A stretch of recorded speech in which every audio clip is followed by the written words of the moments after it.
ادامه گفتارهای رادیوی تاجیکستان.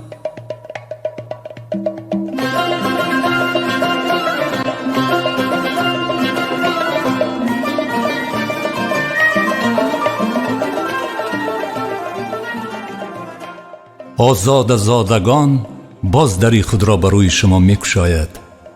باز از خودشناسی خود آگاهی، از شعر و شاعری، از سرود و ترانه‌های دلبری صحبت می‌کند. آزاد زادگان به شما راز می‌گوید، نیاز می‌آورد و شما را به خود هم صدای و هم نوا می‌نماید. باید بگوییم که این سفر هم آزاد زادگان از 6 فصل عبارت است. از 6 عالمی راز، از 6 دنیای صوت و نوا، از 6 گفت و گذار، از 6 لحظه های دلاویز. فصل اول، شاعری آتش سخنی شرق، یاد از ابرمرد علم و فرهنگ و شاعری صاحب مقام ابوالقاسم لاهوتی. فصل دوم، گوهر شبچراغ، نگاه به این عبارت و در فرهنگی اساطیر و دستاوردها در ادبیات فارسی چگونه شرح یافتن آن. فصل سوم، انگیزه موسیقی، سخنریزه و ترانه‌سرایی های شاعر و نویسنده عبدالرؤوف مرادی درباره موسیقی. فصل چهارم، با آوازت زبان دادی سکوتی کوهساران را، شهرت و صاحب مکتبی کشریف جوریف در دنیای صوت و نوا. فصل پنجم، ستاره درخشید، لوحه بیاد خونیاگر زندیات کرامت الله قربان. فصل ششم، ترانه های دلانگیز، سخنی چند درباره ربایی و ربایی سرایی، ربایات شاعر صاحب سخن غنی کشمیری. شاعر آتش سخنی شرق.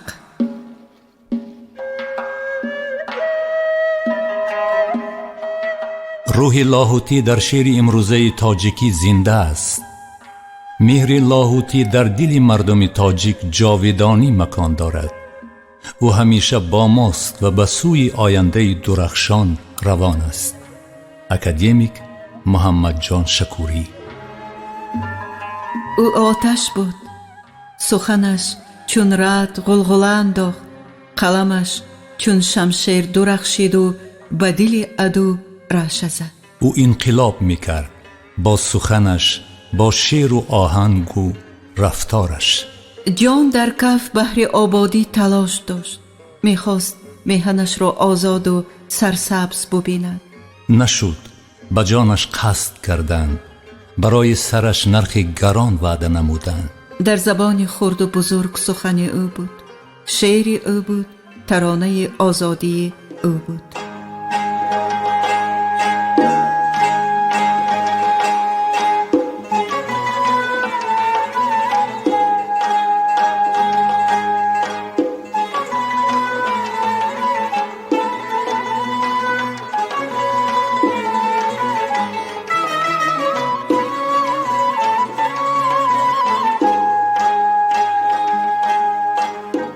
یا سیاد شرم کن مرنجانیم جانم را،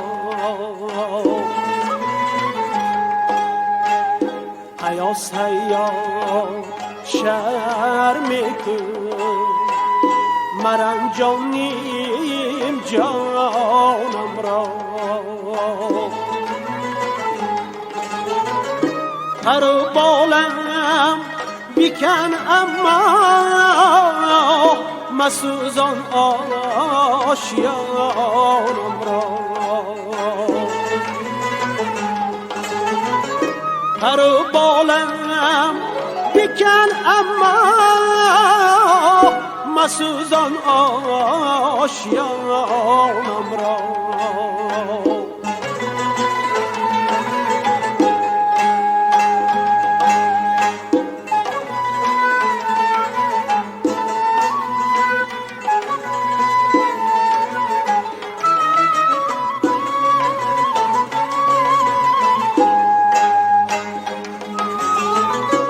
اگر گردن بسته چمریش تب بر پای زنجیرم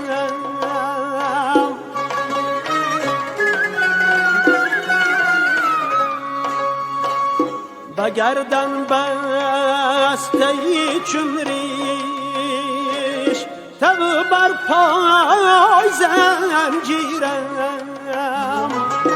مروت کن اجازت ده که بکشایم دهانم را مروت کن اجازت ده که بکشایم دهانم را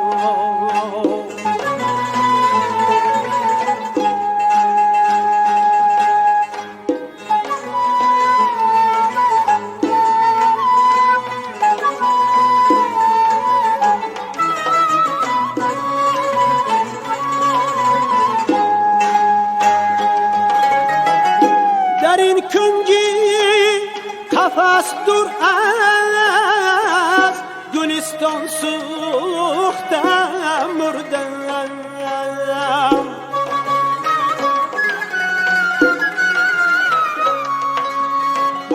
در این کنجی قفس دور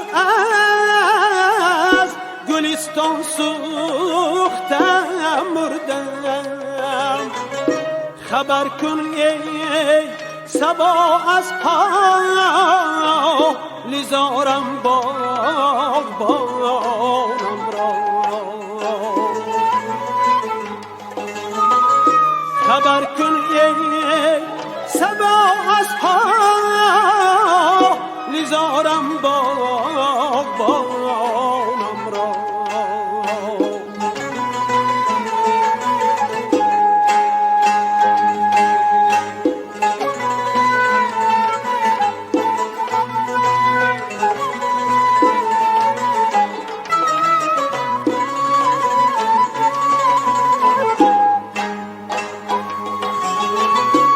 دلم خون شد ز تنهایی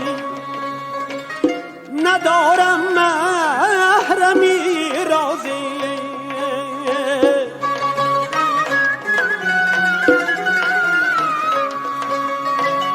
دلم خون شد ز تنهایی ندارم محرمی رازی که بنویسد برای دوست دارم داستانم را که بنویسد برای دوست دارم داستانم را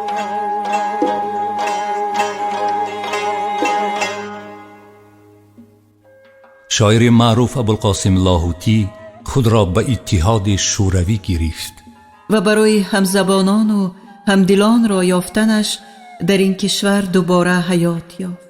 روح گرفت، چنان شادمان گشت که قلم عاجز ماند. او گفت هرگاه وقتی که من درباره تاجیکستان و درباره تاجیکان گپ میزنم بی اختیار یک فکتی به خاطرم میرسد. هنوز در زمانهای جوانی در ایران در ساحه ادبیات انقلابی کار میکردم. کلمه تاجیک را در شعرهای سعدی بار یکم دیدم. به این صورت شناسایی من با کلمه تاجیک از شعر سعدی با این تصورات انجام یافت. سالهای بسیاری گذشت. در سال 1923 در مسکو به من گفتند که کارگرانی راهبری کننده تاجیکستان با من میخواهند ملاقات کنند. من فکر کردم کلمه شناس است. من این سخن را در کجا شنیده بودم؟ و در حال فکر من به 20 سال پیش از این گذشته برگشت. خرسندی زیادتر باز این بود که این خلق با جمهوری های بزرگی برادری خود دست به دست داشته به سوی ترقیات قدم مانده ایستاده است. او خود را در تاجیکستان گویا در وطنش دریافت. با شعر انقلابی آمد، با ترانه مهر آمد، با یک دنیا عشق آمد. همان وقت به محیط پیچیده و تنهای ادیبان این قوه بزرگ شد. از روی نقل ها اولین مطبعه را او تشکیل کرد. با اسب و عرابه و پشتاره تجهیزات چاپخانه را به شهر دوشنبه جوان آورد.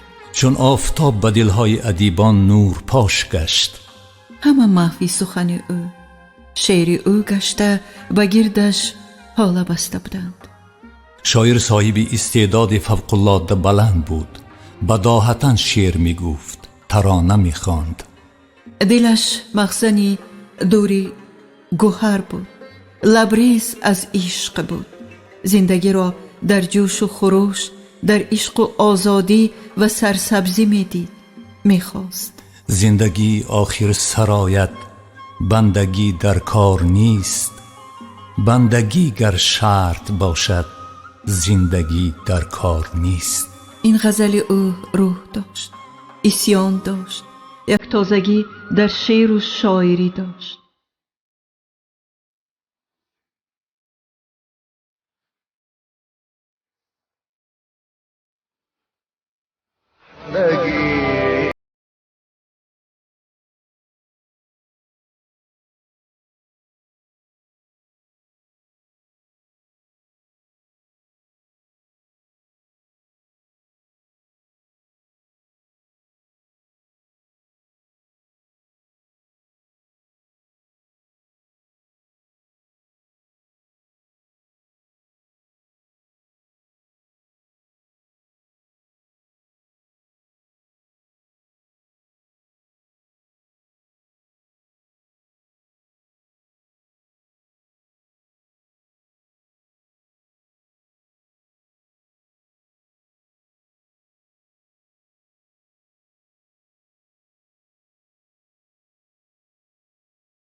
استاد صدرالدین عینی آن وقت گفته بود: شما با شعرهای انقلابی آتشبار خود در ذهن جوانان مهنتکش شمع ادبی افروختید و حس شاعری را بیدار کردید. جوانان تاجیک را عملاً بی واسطه تربیت کردید و راهبری ادبی نمودید. پیرو لاهوتی را استاد ادبی نوجوانان نامید و عبدالسلام دیهاتی باشد نگاشته بود.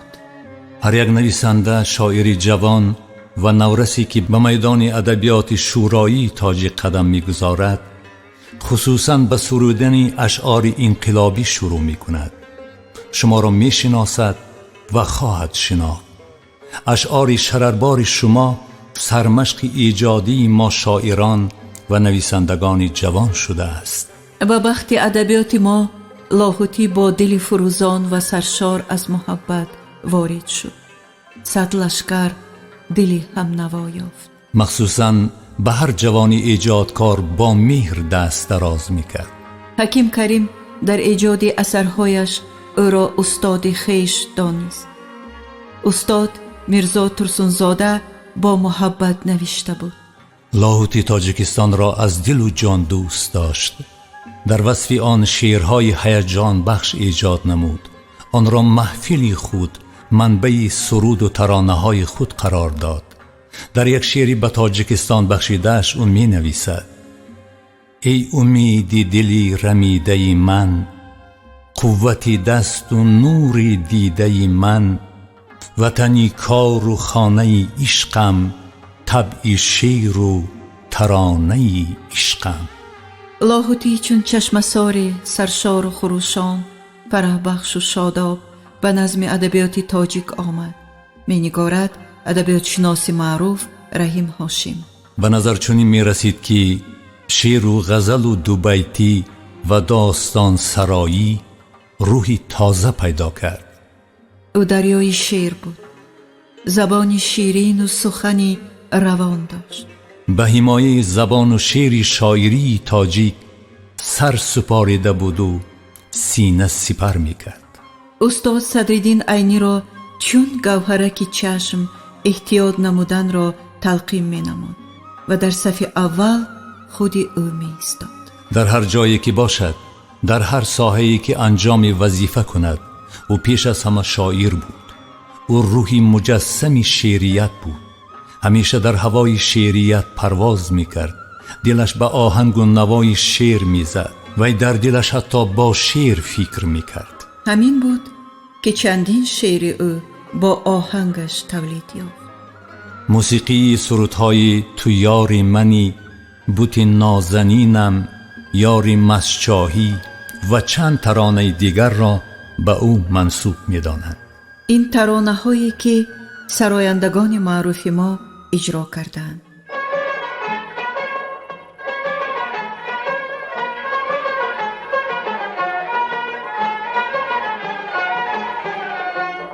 یاری مشاهیم، یاری مشاهیم، صبح صفا کن جفا دیگر بس است، آخر وفا کن یاری مشاهی.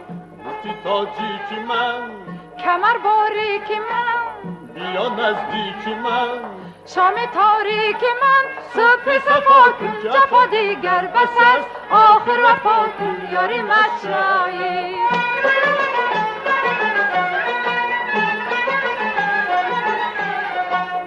تو با زلفی پرید، تو با زلفی پرید، شان شانه کردی مرا یک بارگی، دیوانه کردی یاری مشاهی.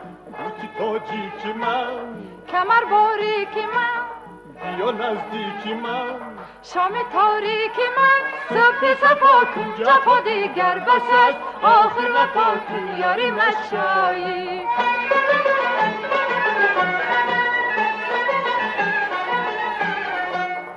اگر جادو نیی، اگر جادو نیی، با این بزرگی درد یا تنگ من، چون خانه کردی یاری مشاهی. وقتی تاجیکی من، کمر باریک من، بیا نزدیکی من، کنم داری که من، صبح صفا کن جفا دیگر بس است، آخر وفا کن یاری مشاهی.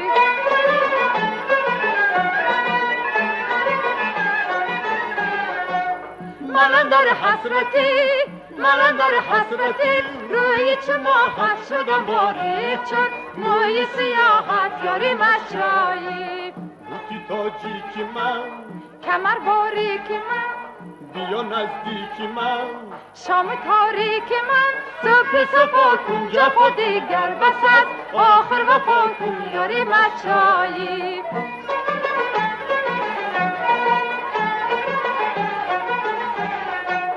با چشمانت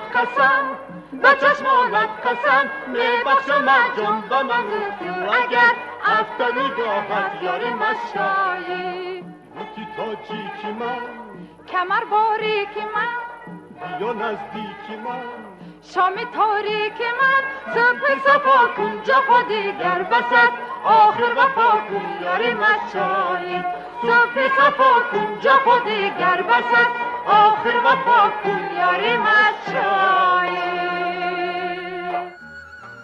در یک شخص هم شعر و هم موسیقی و هم کارهای راهبری را تشکیلاتچیگی عجب حیرت آور بود. او کشوری ما را محبوب همه خلق جهان می دانست. او شاعر بود و شعر پیشه او. با شعر راز می گفت، اسیان دلش را می کشاد. با شعر راه به سوی دلها می گرفت. او در تن شعر ما همچون جان خواهد ماند. حقا که راست گفته است. من در تن شعر همچون جان خواهم ماند، در مسلک عشق جاودان خواهم ماند. پیر است کسی که فکر او پیر بود، من فکر جوانم و جوان خواهم ماند. او با همان شور و شوق، با همان شعر و شاعری انقلابی، با همان آتش نهادی در دل و دیده تاجیک و تاجیکستانیان ابدی نقش گذاشته. شاعر معروف بازار صابر بیهوده نگفته. او با غم و خشم و غضبش در دل ما بود، با بیت و سرودش ابدی در دل ما بود. چون شاعری عصیانی آتش سخنی شرق، در سینه ما زنده تر از مرده او نیست.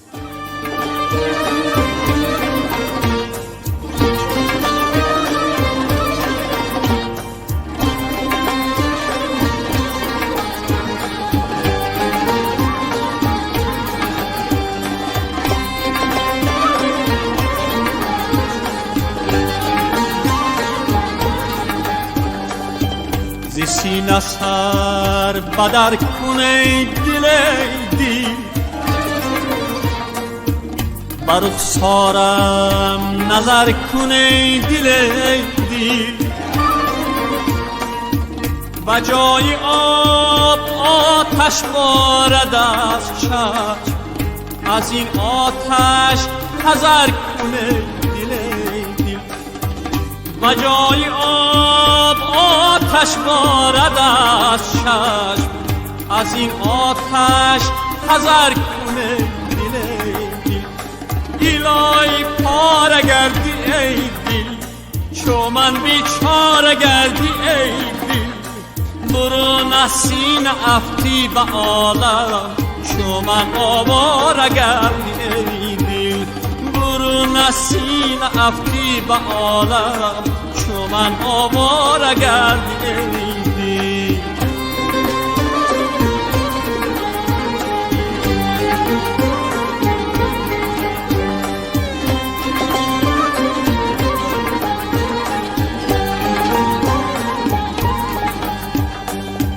دلا خواهم که مجنونت ببینم، چو خود پیوست محزونت ببینم.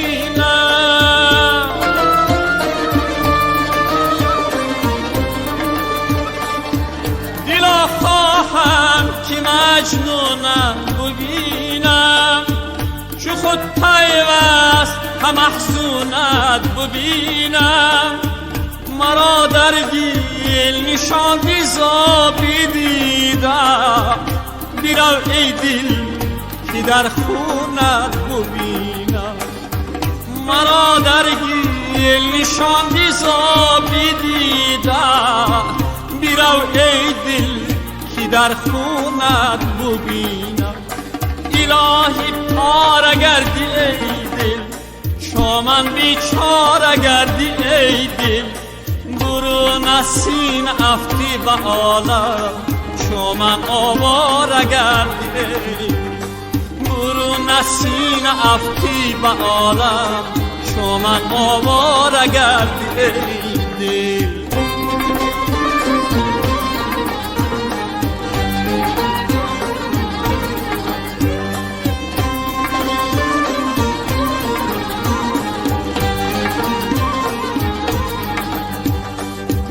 دلی من از فغان من رمیده است، زی دشتی سینه‌ام بیرون دویده است. غریبم ناتوانم طاقتم نیست، برادرها دلی من را کی دیده است. غریبم ناتوانم طاقتم نیست، برادرها دلی من را کی دیده است. الهی پاره گردی ای دل، چو من بیچاره گردی ای دل. برو نسین افتی به عالم، چو من آواره گردی ای دل. برو نسین افتی به عالم، چو من آواره گردی ای دل.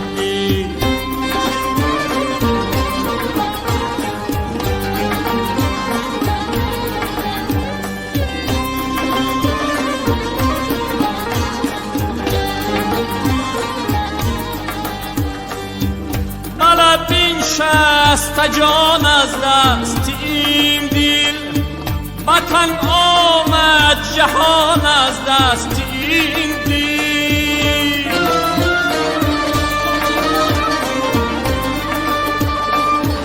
حالا بین شست جان از دست این دل، وطن آمد جهان از دست این دل.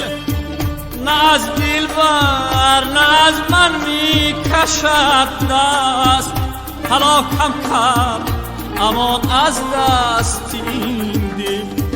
نه از دلبر نه از من می کشد دست، هلاکم کرد امان از دست این دل.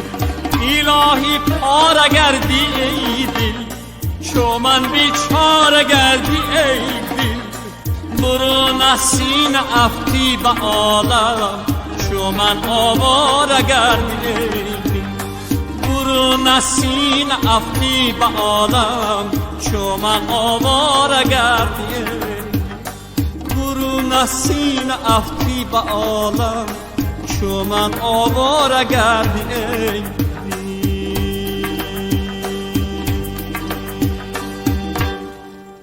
گوهری شب چراغ.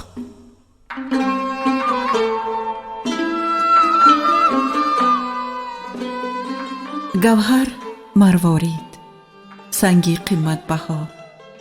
ولی عباره گوهری شب چراغ ما را به روایت و افسانه ها روبرو می کند. چندین افسانه را خوانده ایم که قهرمان عاشق برای دریافت گوهری شب چراغ چی راه‌های را طی نموده، با چی حادثه و سختی ها دچار آمده آن گوهر را پیدا نموده به معشوقه آورده. همان گوهری که شبها را فروزان کند، چون روز روشن سازد. آن را گوهری فروزان نیز گفتند. گوهری شب چراغ را حاجوی کرمانی چنین دیده چنین یافته. بدان هر یکی گوهری شب چراغ، درخشنده هر یک چو در شب چراغ. امیر خسروی دهلوی باشد میگوید: قصه عشق خود رود پیش فسردگان، ولی سنگ تراش کی خرد گوهری شب فروز را.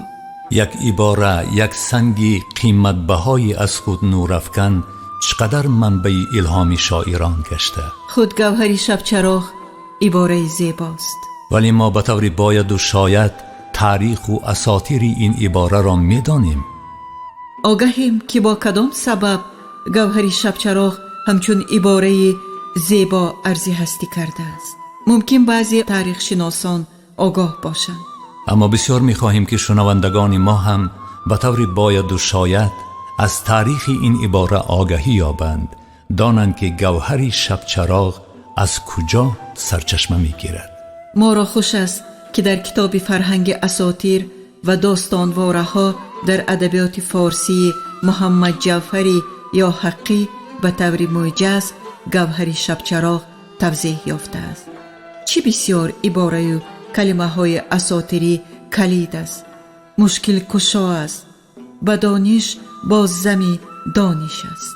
گوهری شبچراغ جواهری گرانبهایی است که در تاریکی چون چراغ می درخشد و به اندازه تخم مرغ است.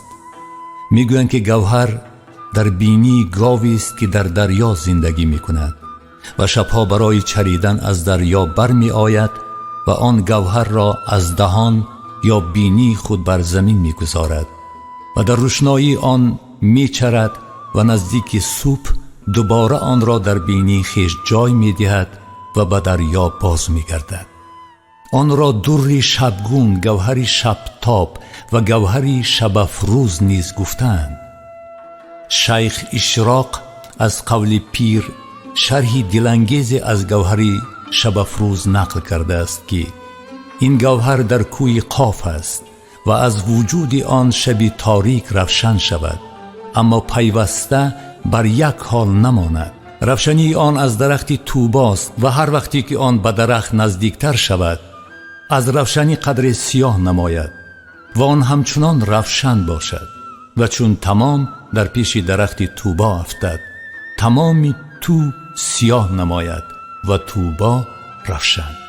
گوهری شبچراغ یا شبچراغ از قدیم در شعر و نثر فارسی با عنوان مظهری زیبایی مورد توجه بوده است و هر قندیل را یک گوهری شبچراغ در نهادند. به شبرنگی از شبچراغ گشت مست، چو ماه آمد شبچراغی به دست. گفتن نظامی گنجوی از همین سبب است و یا باز نظامی گوید هر حرفی از او شکفته باغی، افروخته تر زی شبچراغی. گوهری شبچراغ ما را به سیر افسانه و قصه های نیاگان میبرد. این عباره در این کتاب شرح خود را یافته است. خود واضح و روشن فهمیدن و دانستن هر کلمه، هر عباره صنعت است. ما را هشدار میکند که بگوییم قدر گوهر گوهری بداند.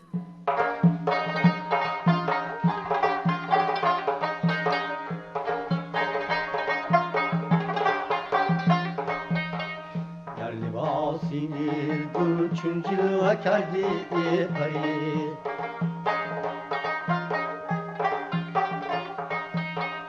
در لباسی نیلگون چون جلوه کردی ای پری،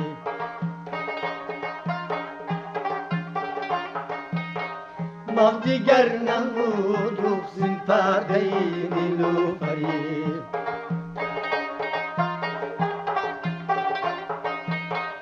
ماه دیگر نمود رخ پرده نیلوفری.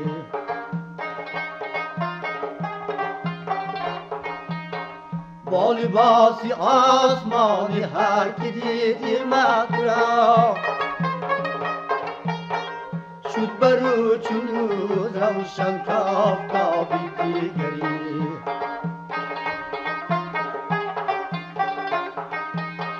شد برو چون روشن کافتابی دیگری.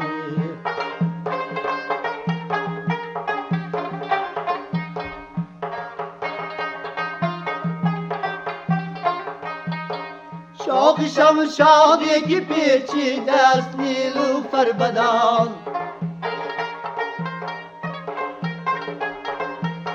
شاخ شمشادی پیچیده است نیلوفر بدان، سروی آزادی که دارد رخصی گل برگی تری،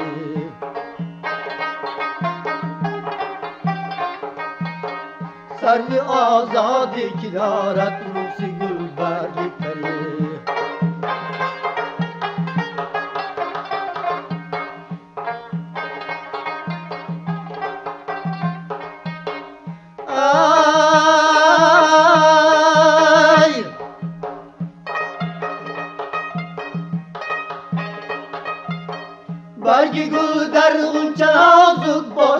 ما در قبا برگ گل در غنچه نازک باشدم ما در قبا ای گل خندان تو بسیار از آن نازکتری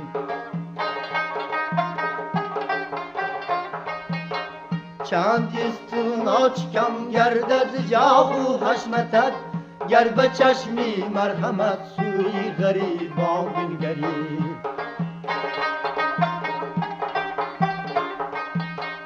قدر حسنت جامعی صاحب نظر دانست و بس قیمتی جوهر کسی نشناسد الا جوهری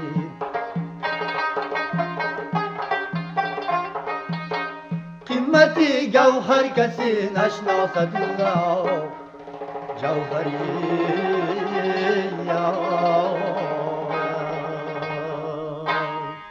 انگیزه موسیقی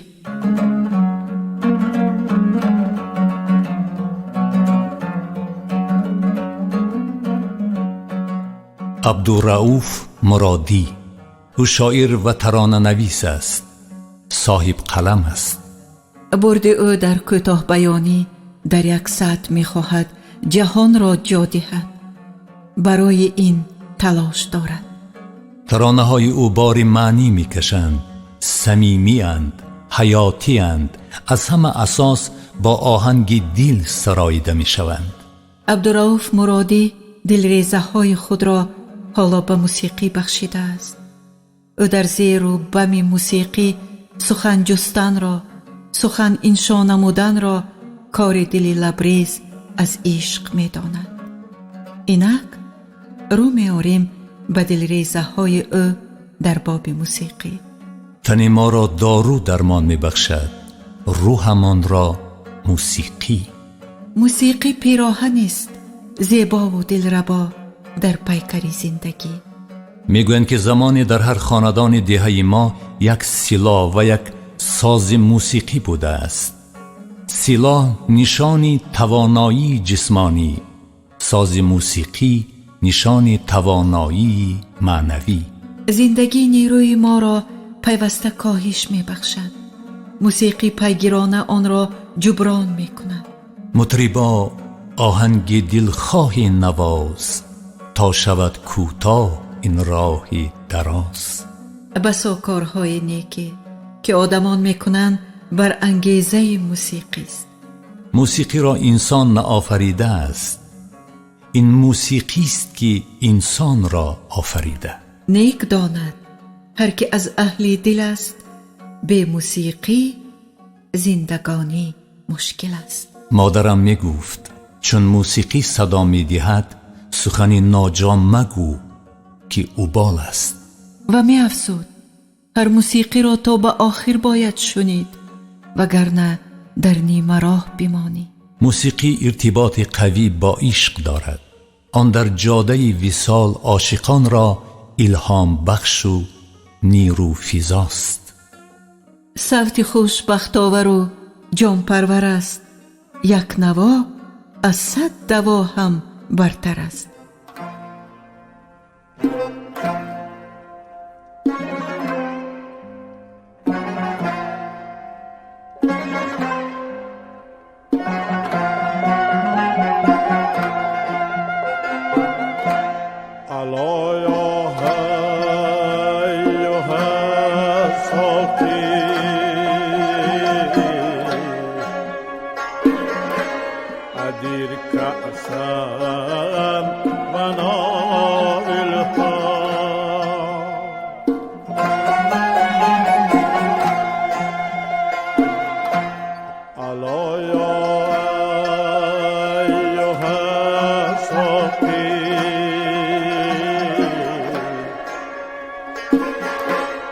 أدير كأسا ونار الهام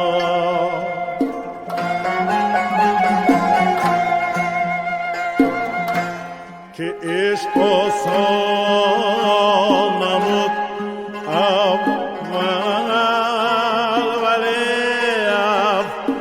افتاد مشکل ها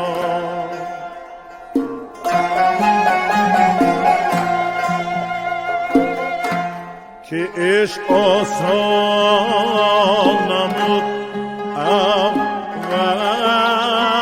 ولی افتاد مشکل ها.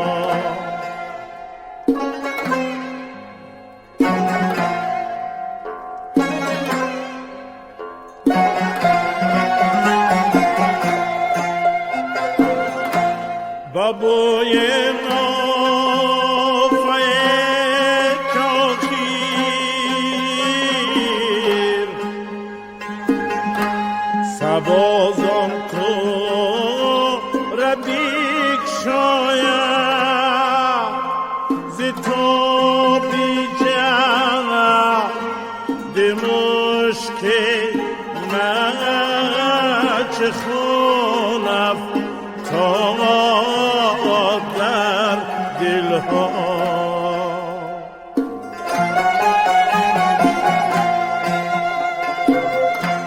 زی تو بیجد مشکلش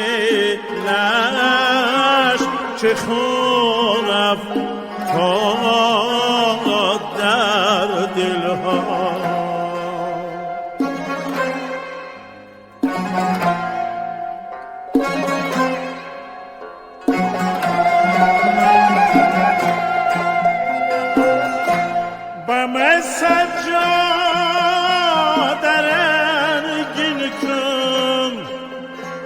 گرد پیری مغان دایم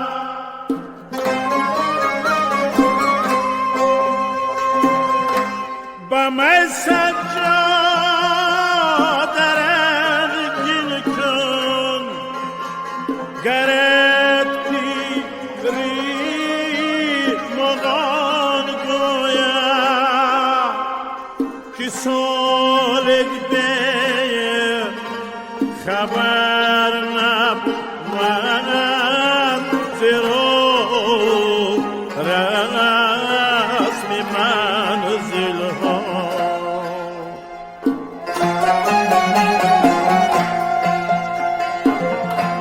که سالک بیه خبر نبود زیرو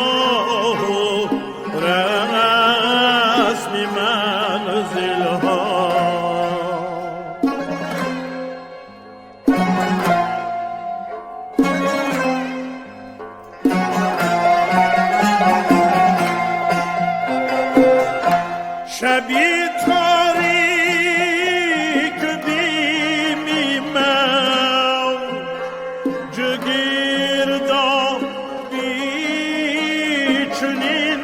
هایل.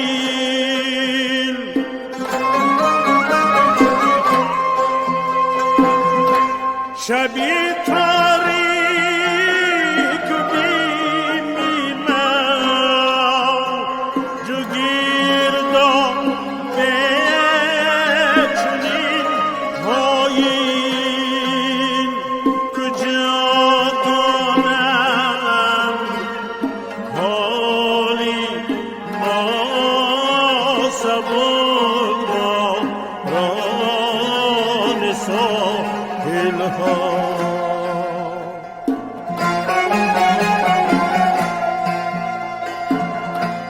کجا دانم حالی ما سبک را ران ساحل ها.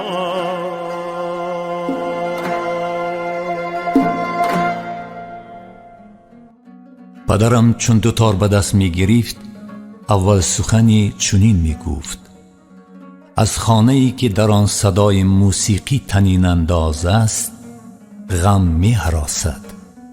تنها بر اثر صدای موسیقی ما ناکامی های خیش را فراموش می کنیم.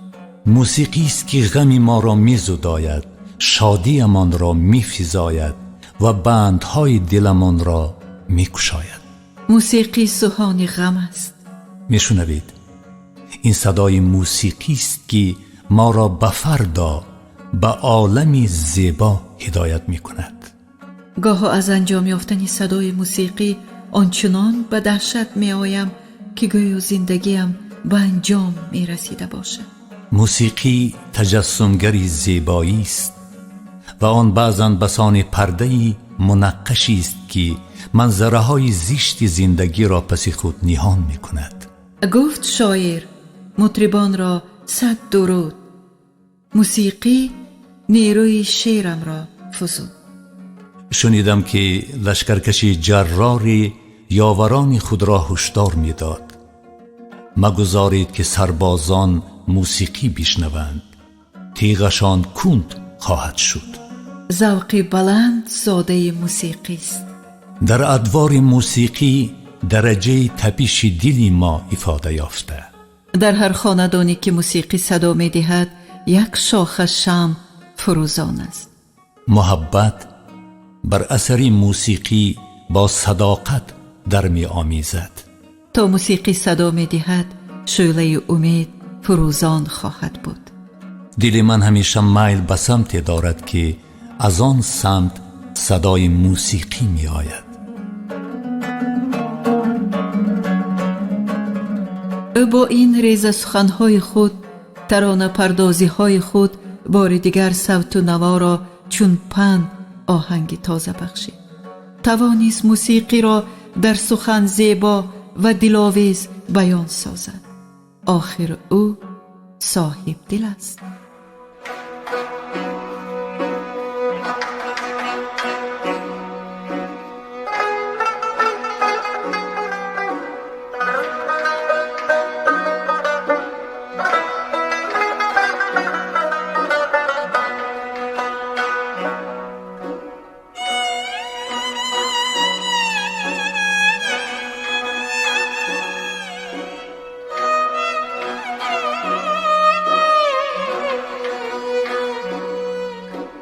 آن کس که می آیدم صد لشکر دل با درویشی جمالش ما سلطانی دل ما به صبح شب خواهم که را غمی دل گویم من گویم خندده تنها من تنها من گویم خندده تنها من تنها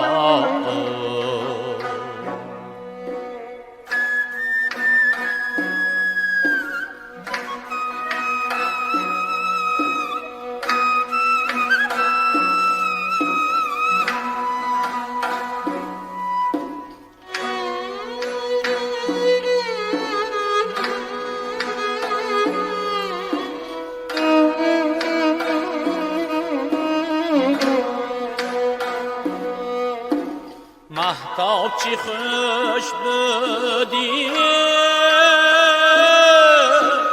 که بودم من تنها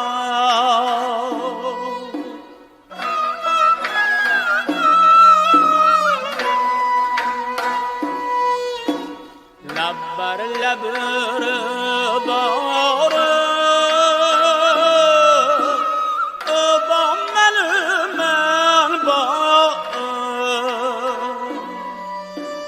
هستم به خیالی خود من با من یا رب چی خیال است اینجا من آنجا یا رب چی خیال است اینجا من آنجا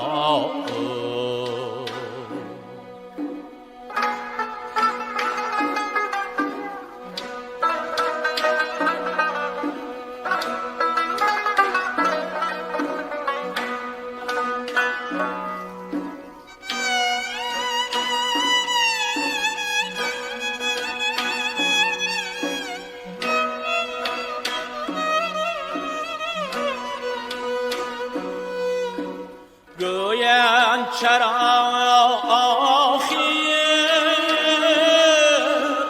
دیوانگی جشن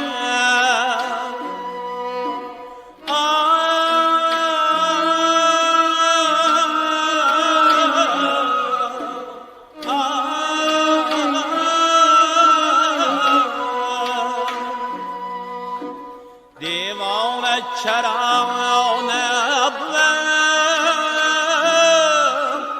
ماهی منی شیدا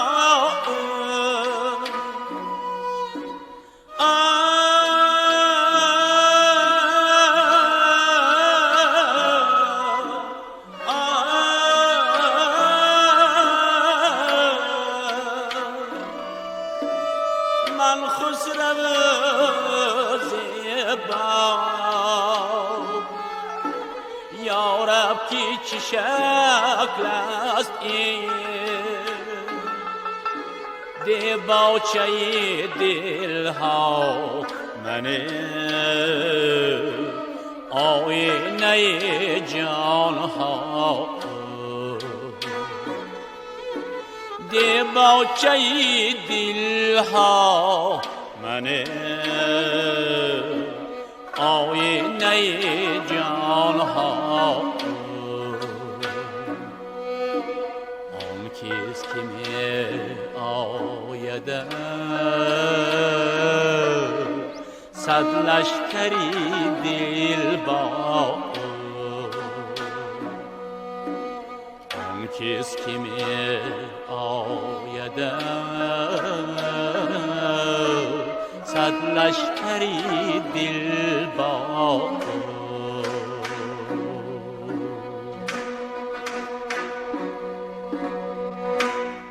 با آوازت زبان دادی سکوتی کوهساران را.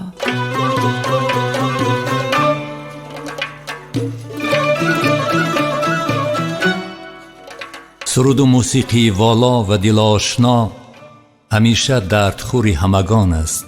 هیچگاه از یادها به فراموشی نمی رود.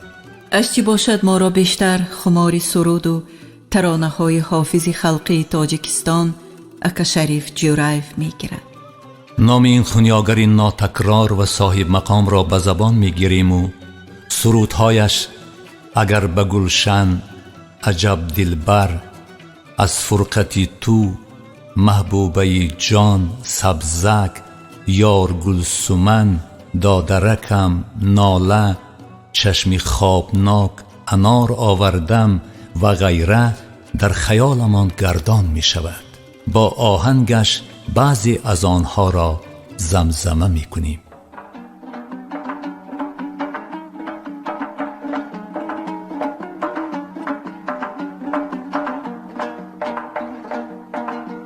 چشمان سیاهی توشید از آفت جانم، شیرینی لب‌های تو در نوک زبانم. بعد ای سری تو رفیقی جان زنده نمانم، آمد خبری بی وفا زندگی داشت.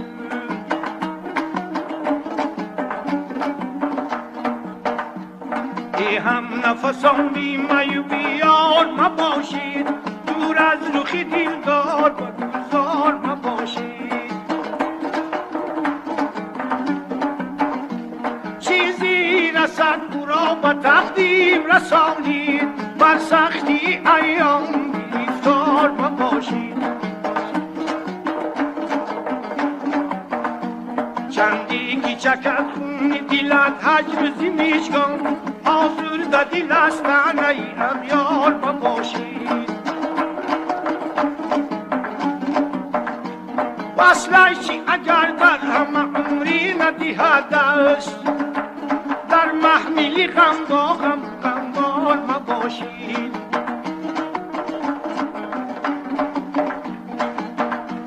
ای اندلیبان وصل گل از تقاضا، باغ توهم زده از خار مباشید.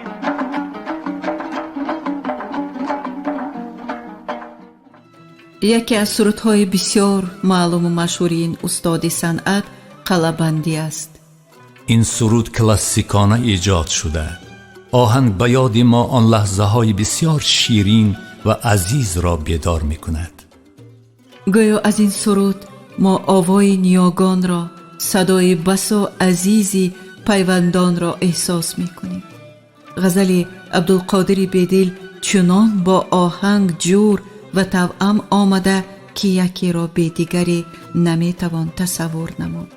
او پنجه به پنج تار می زند و می سراید.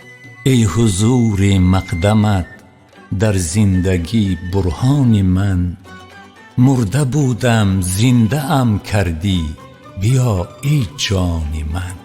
در سرود امید، آرزو گل می کند. کس را به عشق و زیبایی می پیوندد.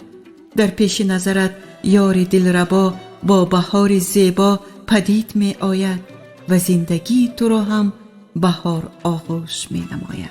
هر کجا می خورد آواز به گوش نازکت، با تپیش سر می کشد آنجا دل نالان من. ناله دل، زدن دل در موسیقی حس می شود و دل قرار نمی یابد، برابر سرود پرواز می کند، راه می گیرد به امیدی دیدار.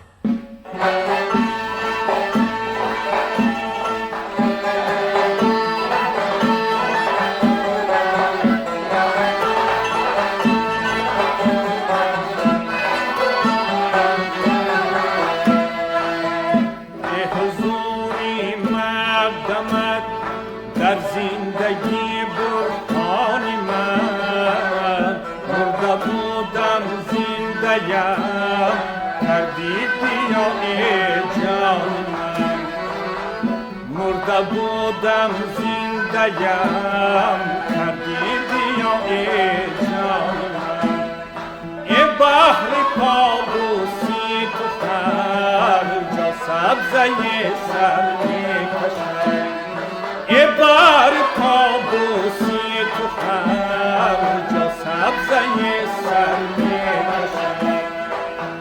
داشت با خون نسخه از حسرتی مژگان من، داشت با خون نسخه از حسرتی مژگان من، داشت با خون نسخه حسرتی مژگان من.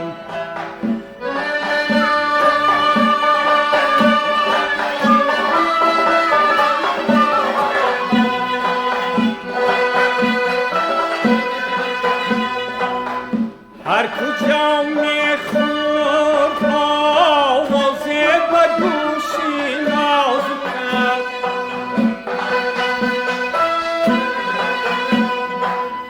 هر کجا میخورد آواز به گوشی نازکت، که با تپیش سر میکشید آنجا دلی نالان من.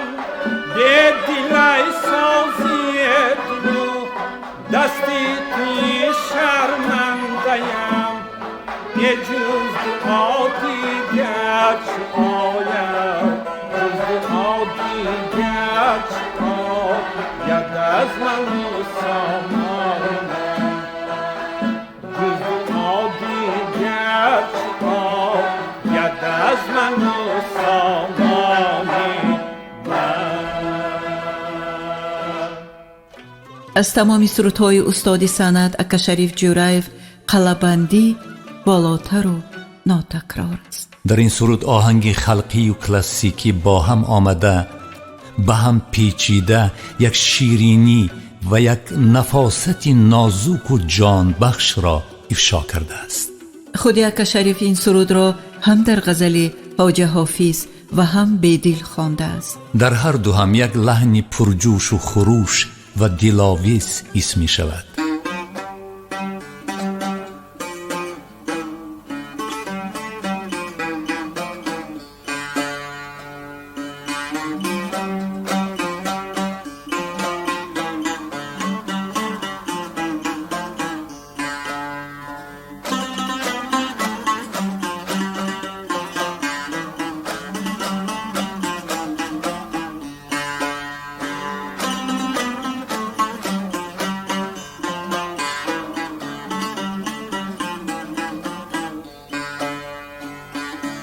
بعد از این هرگیز نبی ندی چو غم خالی دیگر همچون من می خاره مثلی تو خماری دیگر همچون من می خاره مثلی تو خماری دیگر یه خیقهی پشمینمی پوشیم و بفروشیم یه خیقهی پشمینمی پوشیم و بفروشیم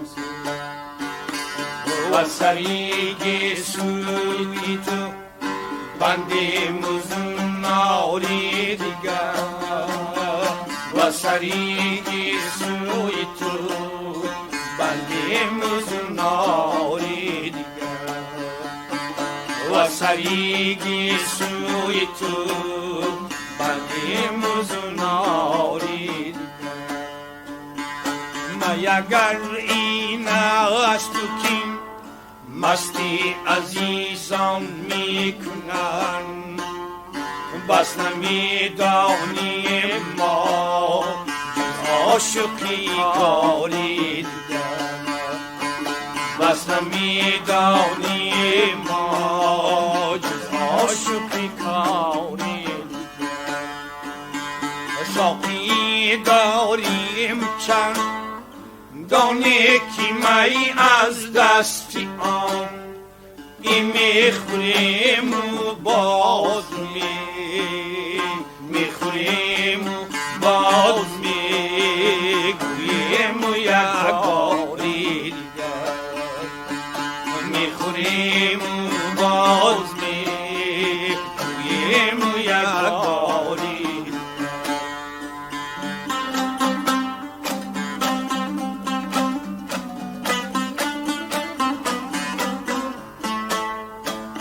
حرمتی دستاری ها فیز را بیداری می فروش حرمتی دستاری ها فیز را بیداری می فروش اگو جز این کنه ندارتی چو دستاری دیگر حرمتی دستاری ها فیز را بیداری می فروش اگو جز این کنه ندار جز این کنه ندار رتی چو دستاری دیگر جز این کنه ندار رتی چو دستاری دیگر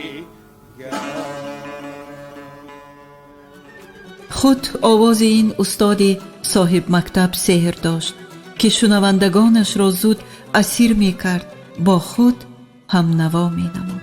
قلعه بندی را با هماوازی فرزند خوشلحنش مقیم جوریف سراییده این سرود را باز در لباسی دیگر و نظرها جلوگر ساخت. سرود عمر جاویدانه یافتنش را در صدای دیگر هنرمندان دید. پیوندان و سرایندگان معروف با قلعه بندی را به سوی شهرت و نکونامی می گرفتند. سرود در صدای استاد صنعت جربیک مرادف باز شکوه یافت، باز از نو عمری تازه پیدا کرد. او چنین سرود که گویا سرود را خودش ایجاد کرده باشد از دل و جان با تمامی هستی سرایید. ولی همین را هم باید بگوییم که از او پیشتر شاگرد اکاشریف جورایف برات یخشیف با لحنی صاف و بیغش و کوهستانی این سرود را خوانده بود، خیلی صمیمی و طبیعی.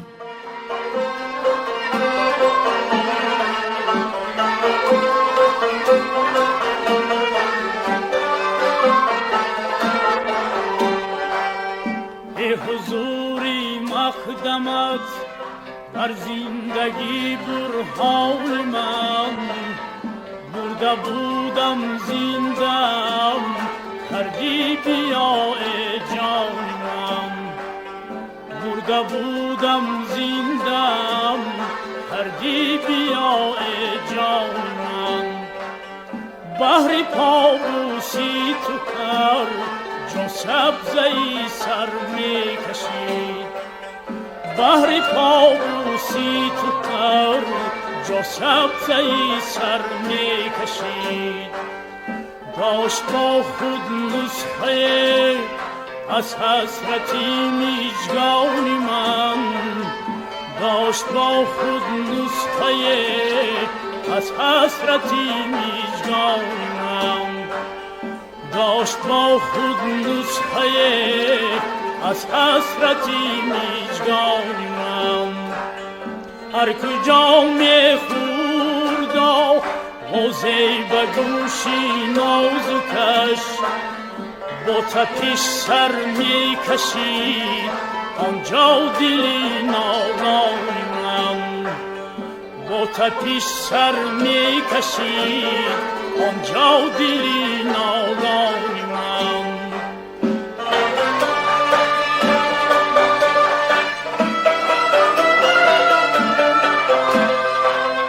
انتظاری داشتم در گوشه ویرانه.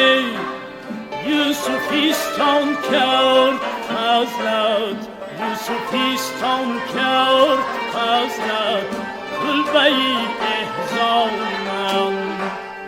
یوسفیستان کرد فضلت کلبه احزان من.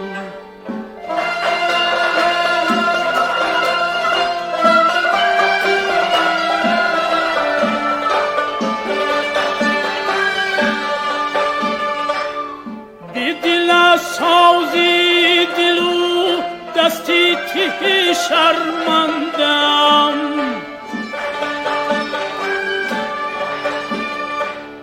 به دل سازی دلو دستی ته شرمندم. جز دعا دیگر چیا ید از منو سامان من. به دل سازی دلو دستی ته شرمندم. جز دعا دیگر چی آید، جز دعا دیگر چی آید از من سامان من. جز دعا دیگر چی آید از من سامانی من. یکی با غزلی حافظ بخواند، دیگری با غزلی بیدیل. اما وقتی که از بانوان هنر نیگینا راوپова و مستانه ارگاشова این سرود را به غزل بیدیر سراییدند، نزاکت، لحنی صاف و بیغش از ضمیر دل بیرون می آمد و دلها را با خود می برد. این دو بانو خود را در سرود در آهنگ اکشریف جوریف پیدا کردند، دیدند و چون بازیافتی تازه پیشکشی همگان نمودند. قلبندی در صداها، در آواها گلریز و گلبیز می گشت، دلها را اسیر و مفتون خود می نمود. برابر صدا دادن آهنگ دلها می سراییدند، به شادی و فرح و یک امیدی تازه می پیچیدند. دل می بالید، دل می زوقید، دل پر و بال می زد. دل در هوای سرود برقص می در آمد. بحر پابوسی تو هر سبزه سر می کشید. داشت با خود نسخه ای از حسرتی مژگان من. انتظاری داشتم در کلبه ویرانه.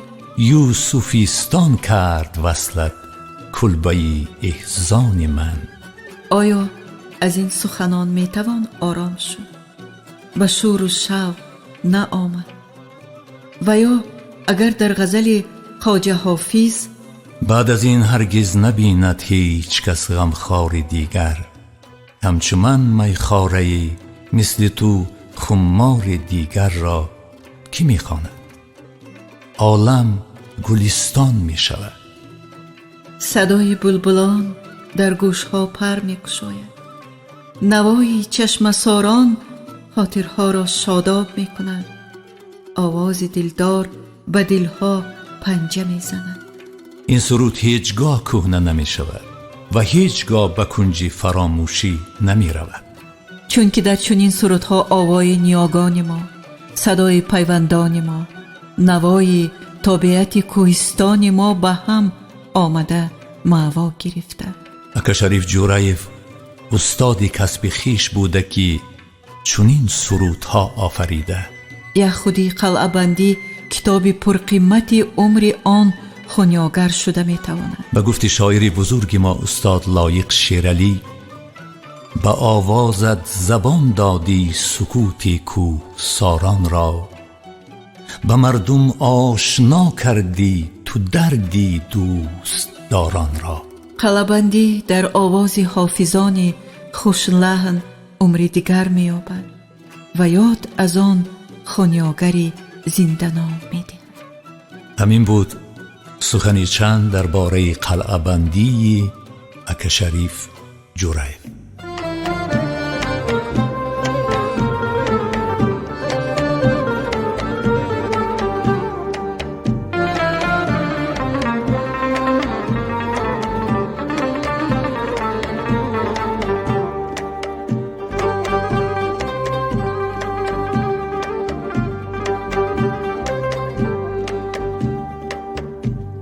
حضوری مقدمم بر زندگی بود حالی من، مرده بودم زنده‌ام کردی بیا ای جانی من، مرده بودم زنده‌ام کردی بیا ای جانی من، بحری پا بوسی تا هر جا سبز سر میکشی، به بحری پا بوسی تا هر جا سبز سر میکشی، داشت با خود نسخه از حسرتی میکنی من، داشت با خود نسخه از حسرتی میکنی من، داشت با خود نسخه از حسرتی میکنی من، هر کجا میخوردم بازه بگوشی نازکش، با تپی سر میکشید آنجا دلی نالانی من، با تپی سر میکشید آنجا دلی نالانی منه.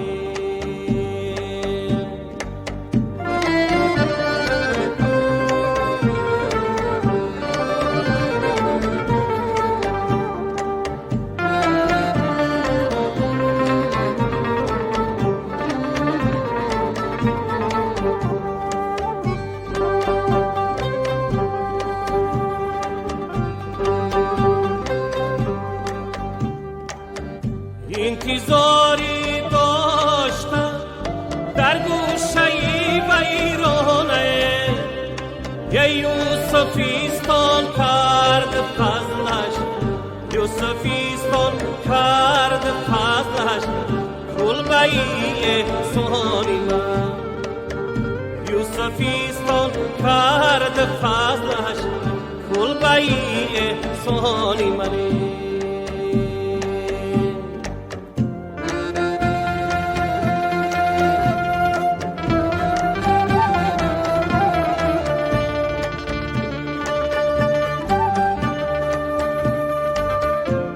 دل از سازی دلو دستی تهی شرمنده‌ام،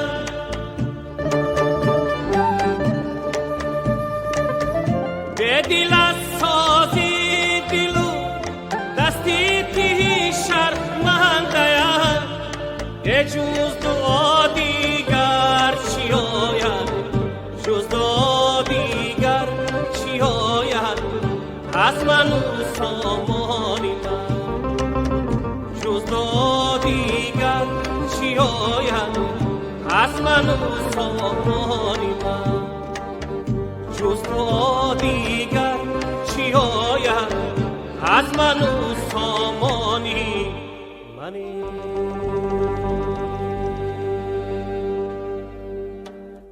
ستاره درخشید.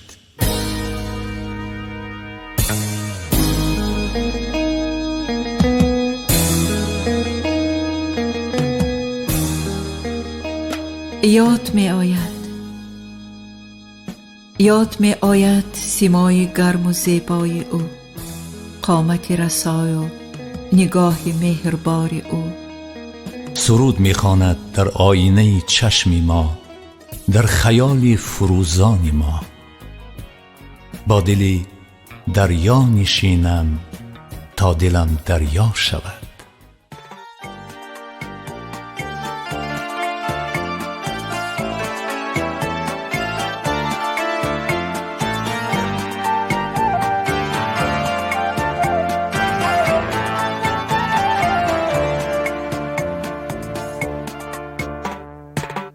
با دلی دریا نشینم تا دلم دریا شود. با دلی دریا نشینم تا دلم دریا شود. با غم دنیا بسوزم تا دلم دریا شود. غم دنیا بسوزم تا دلم دنیا شود.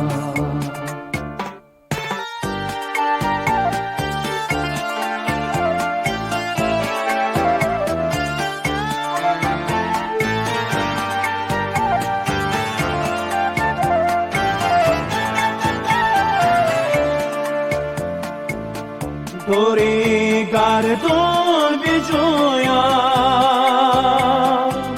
تا شوم نزدیک دل، تا شوم نزدیک دل. وسعتی صحرا بخواهم، صفم صحرا شود، صفم صحرا شود.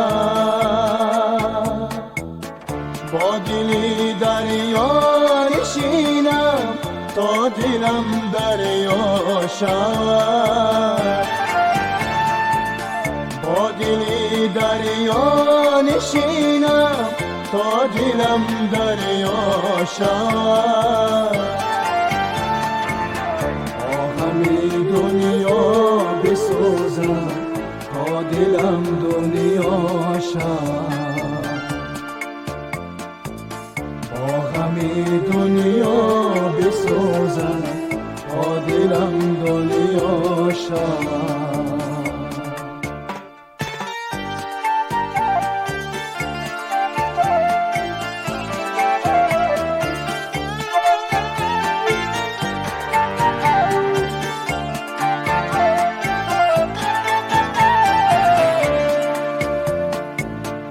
از دلی تو هم بخواهم که از دلی پر گنجیو،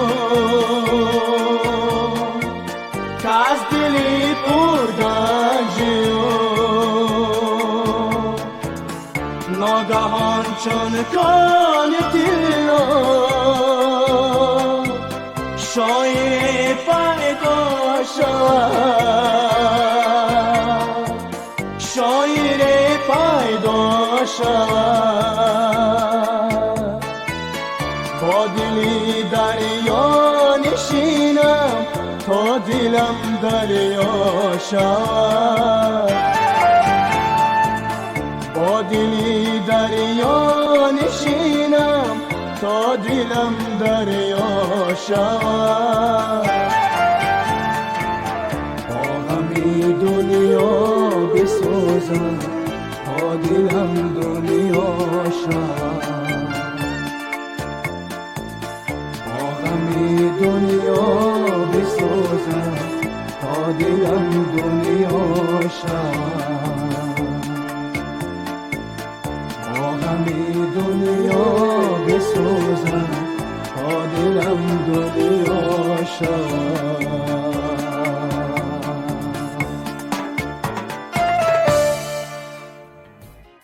از سرودهای او مهر می ریزد، عشق می بارد، صمیمیت می جوشد. این شهر که آلوده باران بهار است.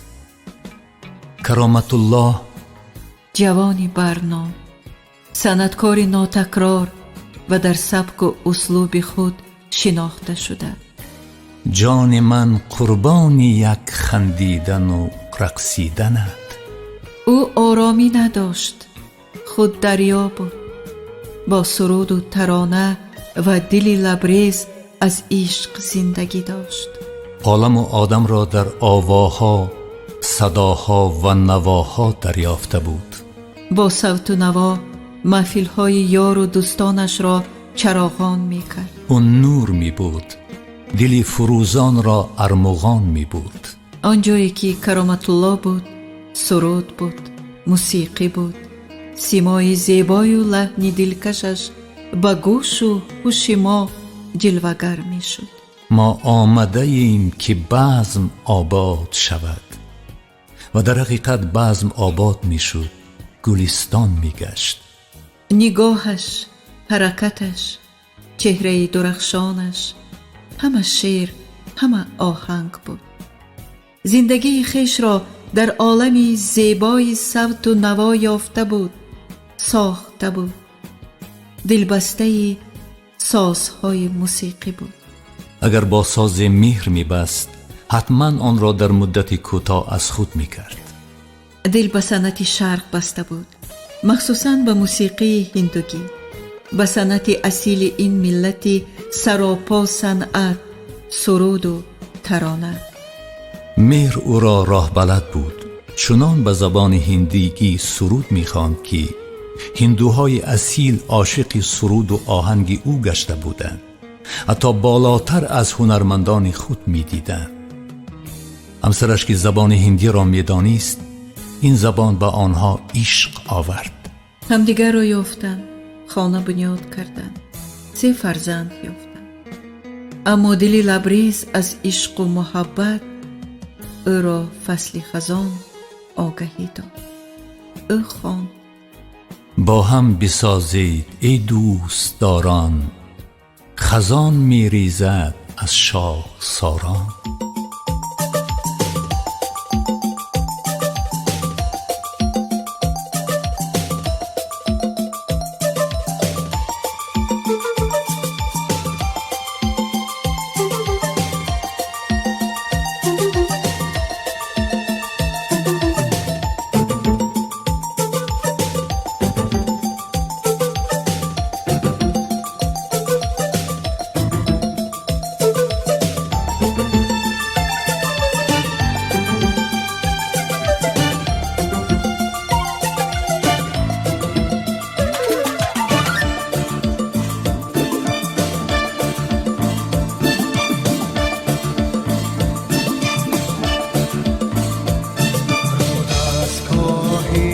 خورشیدی خسته برگی درختان بالی شکسته.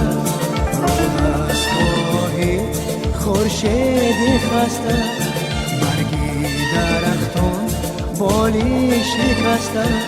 در طرف گلخن عذاب آتش نوش جامه با هم نشسته.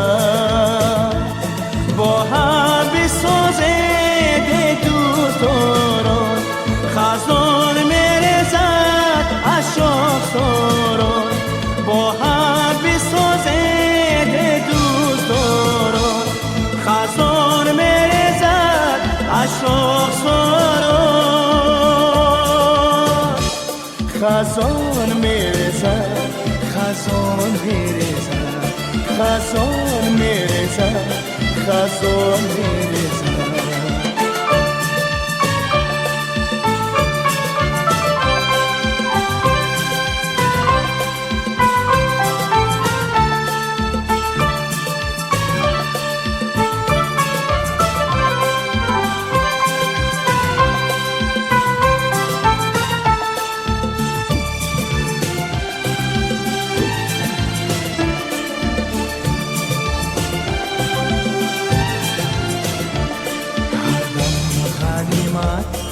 آرامش دل، آسایش جان، آسایش دل، هر دم غنیمت آرامش دل، آسایش جان، آسایش دل، برگه کنه زن آهسته دوید عشق است یارا آرایش دل، با هم بسازد دوستداران خزان میرسد از شاخساران، با هم بسازد دوستداران خزان میرسد از شاخساران،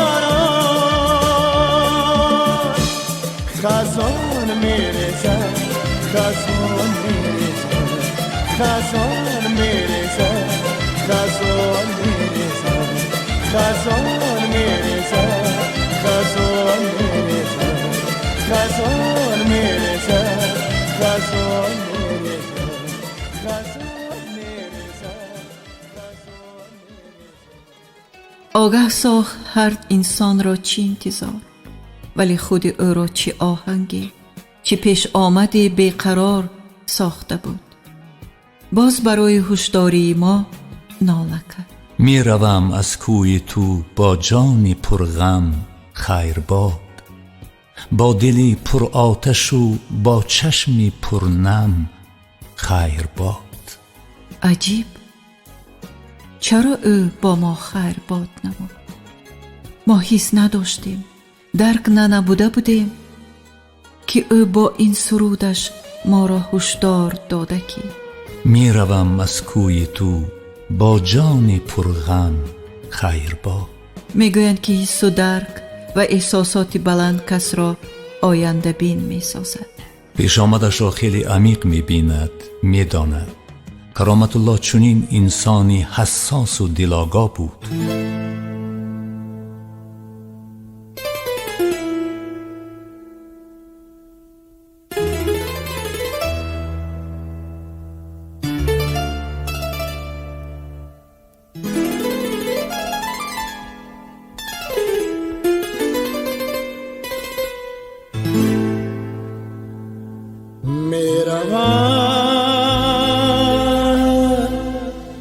از کوی تو با جان پرغم خیر باد، خیر باد، خیر باد، خیر باد.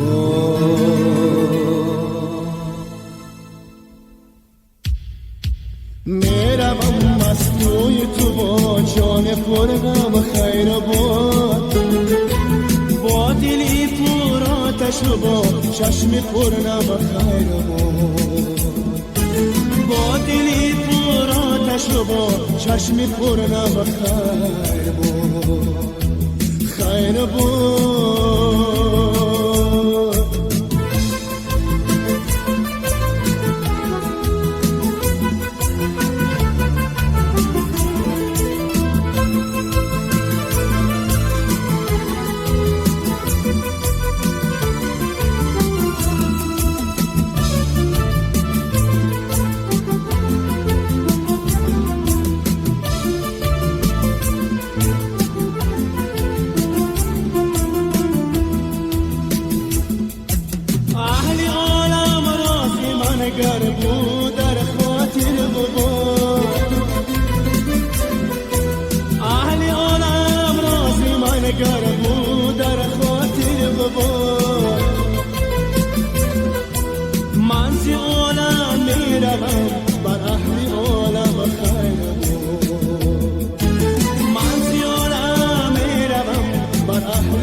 خیر بود میروم از توی تو با جان پرغم خیر بود با دلی پر آتش و با چشم پرنم خیر بود با دلی پر آتش و با چشم پرنم خیر بود خیر بود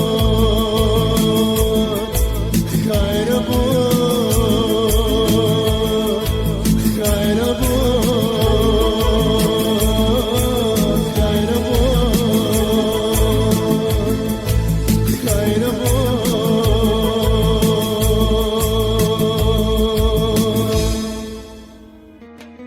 قاتل او را از ما بود و نام خویش را به بدی معروف نمود. وقتی که کرامت الله در یادها در خیالهای ما سرود می‌خواند، قامت رسایش جلوگر می‌گردد. آه، در دلی سوز، در جگر 1001 نفرین می‌کنیم. آن قاتلان و آن شخصانی که به زیبایی حسد می‌برند. او می آید در سیمای فرزندش محمد رافع، در صدای ماندگار خویش و سرود می خواند. عمری او ادامه دارد تا آن دمی که صوت و نوایش صدایش هست، زندگی هست.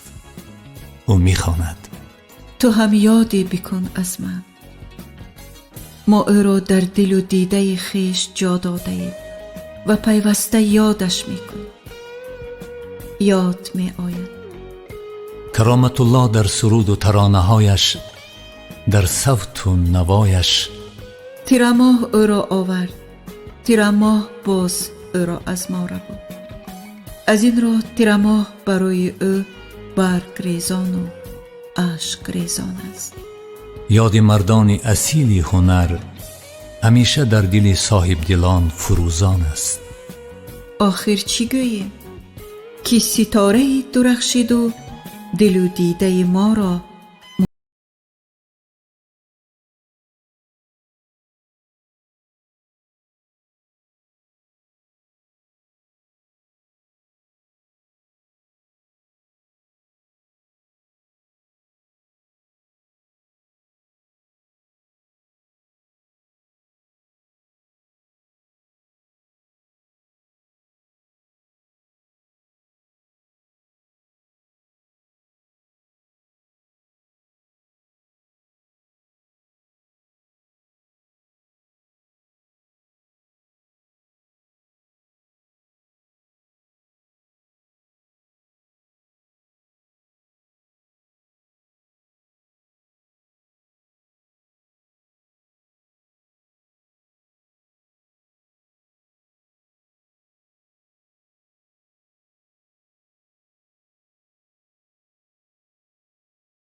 انگیز.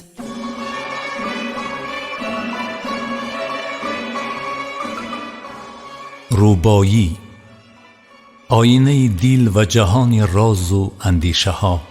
ربایی 4 مصرع، 4 تدبیر، 4 زیر و بم شعری والا. ربایی از روی گفته شمس قیس، وزنی برای ربایی اختراع کرده استاد رودکی، به درجه خوش بود که خاص و عام، عالم و عامی، زاهد و فاسق مفتون آن گردیده، حتی کج طبعانی که نظم و نثر نشناسند و از وزن و ضرب خبر ندارند به بهانه ترانه در رقص آیند.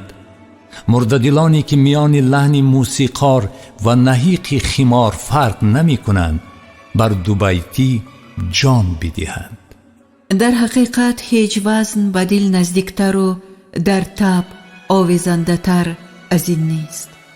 آره، ربایی در ادبیات فارسی تاجیکی چنین ارزش دارد. شاعران صاحب استعداد توانسته با ربایی سرایی دادی سخن را داده. یکی از همین شاعران صاحب سخن غنی کشمیری است. او شاعری است که برای نفس سیم و زر سخنش را نفروخته. شعر گفته، ربایی سراییده برای دلش، با استعداد بسیار بلند و قلب لبریز از عشقش. غنی چرا سیلش شعر از کسی گیرد؟ همین بس است که شعرش گرفت عالم را. بیاید حالا بر رباعیات آن شاعری آزاده اندیش و صاحب مقام گوش نهیم و در آینه دل شاعر جهانی راز و اندیشه های او را ببینیم. کو بخت که از هوش شرابم ببرد، از خود سفر و عالمی آبم ببرد. چون نرگسی می پرستی خوبان به چمن، در سایه برگ بیت خوابم ببرد. بر غم زدگان اهل جهان می خندند، از جوش فرح به صد دهان می خندند. در بزم طرب بسان مینای شراب ما می گریم، دیگران می خندند. تا چرخ فلک چو آسیا هست بگرد، چون سوپ نداریم غذا چون دمی سرد. ما کاسه نداریم که دریوز کنیم، دریوز برای کاسه می باید کرد. امشب که ز ناز و عشوه آن لعبت چین، چون مهر جهان تاب شده پرده نشین. تا وقت سحر بهر فراغت ای شمع، آهم به فلک رسید و اشکم به زمین. تا فقر شده مقیم کاشانه ما، از گرد عمل تهیست ویرانه ما. رفتن به در خانه مردم عیب است، امروز که فاقه است در خانه ما. در گوشه بی تعلقی جای دل است، وارسته همیشه در تماشای دل است. کشتی چو قلندران به پهلو بندد، آن را که هوای سیر دریای دل است. در باغ جهان چو تخم سرسبزی کاشت، خار بصری راه تماشا نگذاشت. نرگس به هوای دیدنی صحن چمن، از رفزنی چشم خویش کاغذ برداشت. هرچند شود دلت ز خاموشی خون، زنهار مگو به هیچ کس راز درون. آن را که بود مغز خرد خاموش است، از کاسه سر نیاید آواز برون.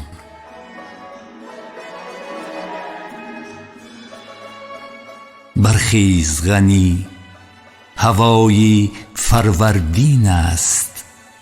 می نوش که وقتی باده خوردن این است. فصلی است که آشیان مرغان چمن از کثرت گل چون سبد گلچین است. خورشید رخ یار مرا منظور است. غم نیست گر از دیده سیاهی دور است. چون ماه بود به عکس مردم حالم، تا نیست سفید چشم من بی نور است. تا فصل بهار رو به گلشن آورد، هنگامه افسرده دلی برهم خورد. از حیرت عشق و شوخی حسن به باغ، بلبل به سبد گل به قفس باید کرد.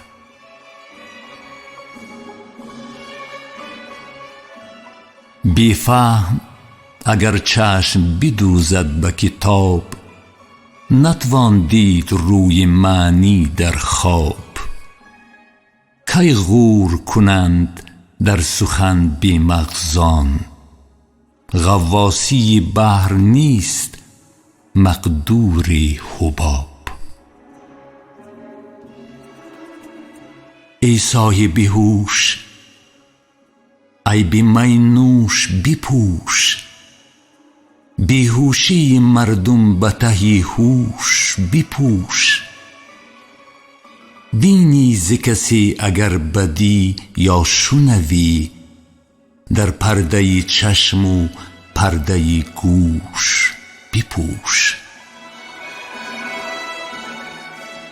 ای برده جمال تو ز خورشید کلاه، رخسار تو آتش زده در خرمن ماه. از خجلت روی آتشینت یوسف، تا آب نشد برون نیامد از چاه. چون در غم خورشید رخان برخیزد، هر کس شنود از دل و جان برخیزد. بر تربت او ز دیده می ریزم آب، شاید که از این خواب گران برخیزد.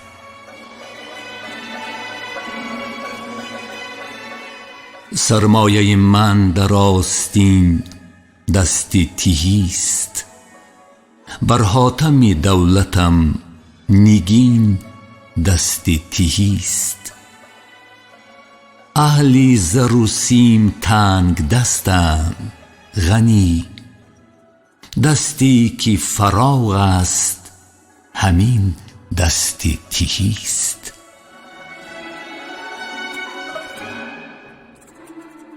ای برده فرو در لب نان دندان را، از سیر خوری کرده مقدر جان را. تا نیست چو سوپ اشتهایت صادق، زنهار که در پیش نگیری نان را.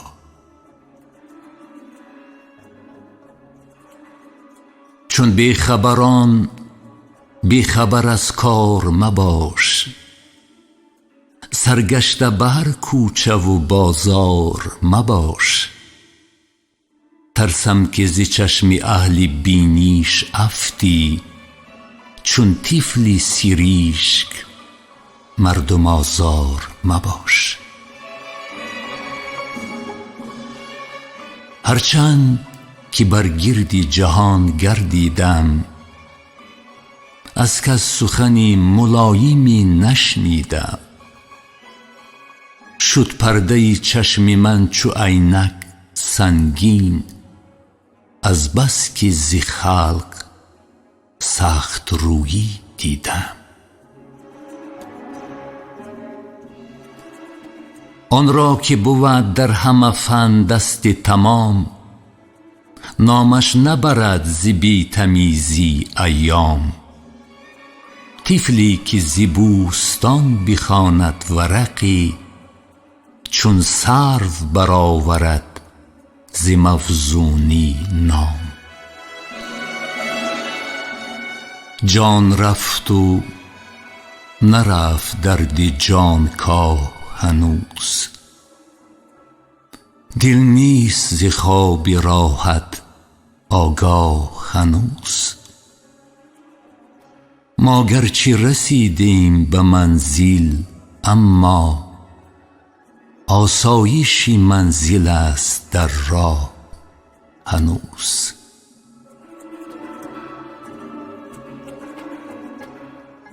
ای دل نخوری فریب ارباب دغا، غافل نشوی ز دشمنی دوست نما. هرچند که آستین نماید فانوس، در کشتن شمع باشدش دستی رسا.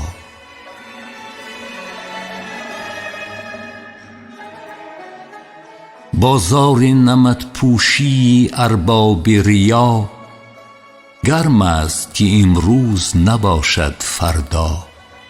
خواهد که ز بوریا به دعوی برخاست، چون شعله خس رود نشیند از پا.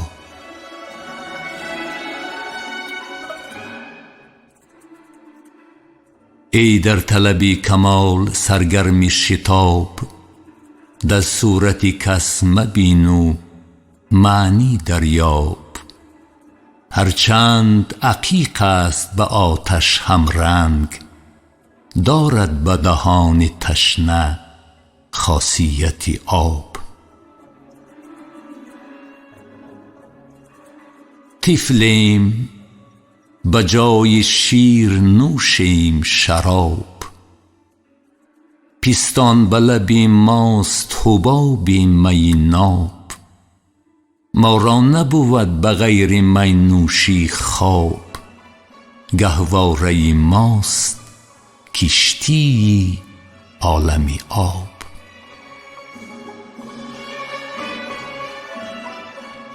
هر کس که به تو از بحر پناه آرد رو، از ربط مخالفش تهی کن پهلو. فانوس ندارد آستین در جامه، تا شمع زده است دست در دامن او.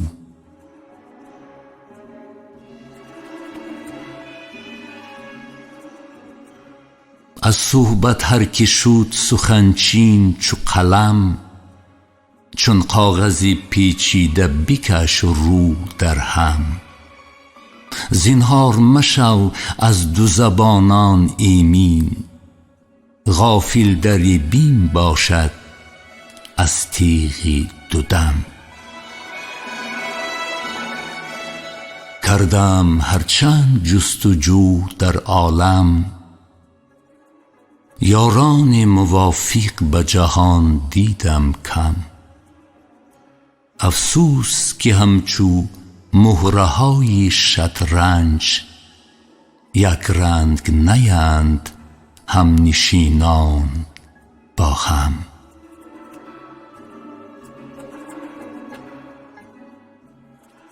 جز زخم ز سرتراش مستم چی رسد، در کاسه سر به جز شکستم چی رسد.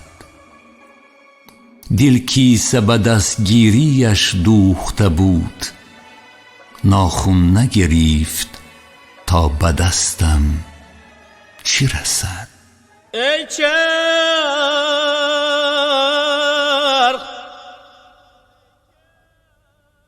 ای چرخ، دلم همیشه غمناک کنی.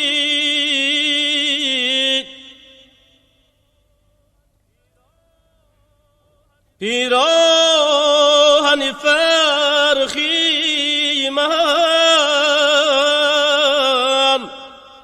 چاک کنی.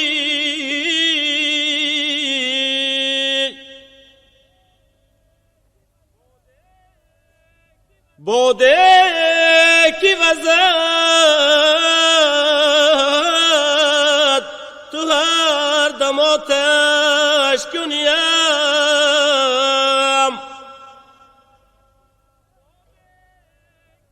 بوده کی وزد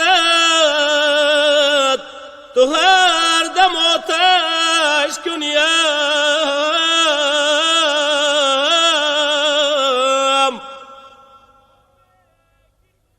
آب کی خورم آب کی خورم در دهنم خاک کنی داد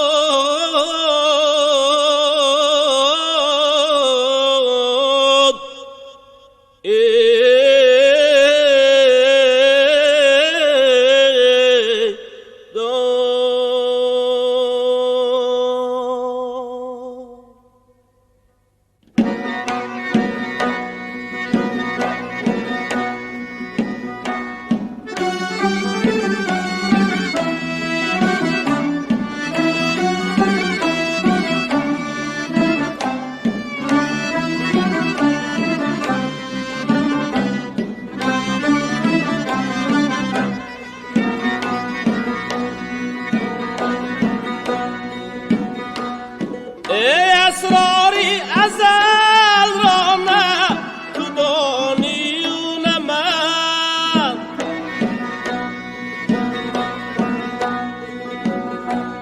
این حرفی معما نه تو خانی و نه من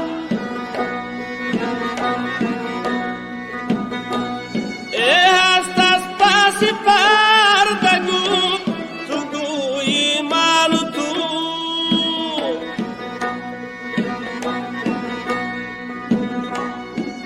چون پرده در افتاد نه تو مانی و نه من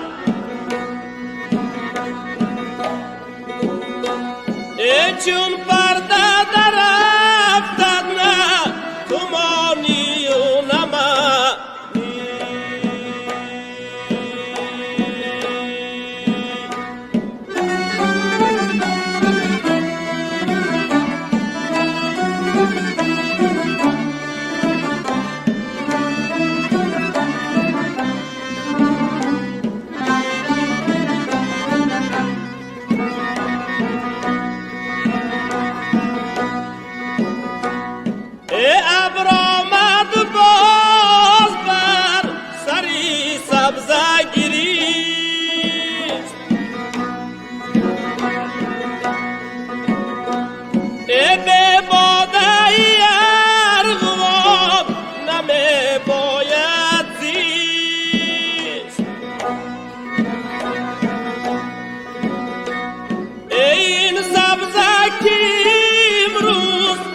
تماشاگاهی ماست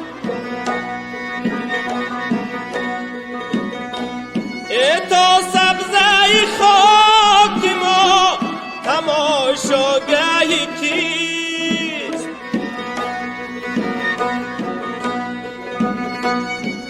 تا سبزه خاک ما تماشاگاهی کیست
چون عاقبتی کاری تو بیرون شدن است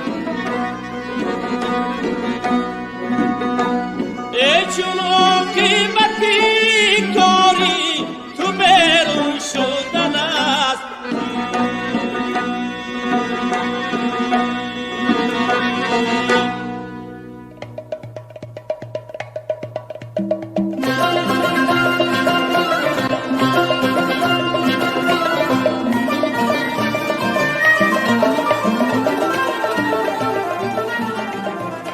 در آماده نمودن گفتار آزادگان اینها سهم گذاشتند: شهاب الدین حق نظر، محمد جان شادی، صنوبر رحیم زاده، عبدالرؤوف مرادی. طالبی محمود. خوش باشید. خوش باشید.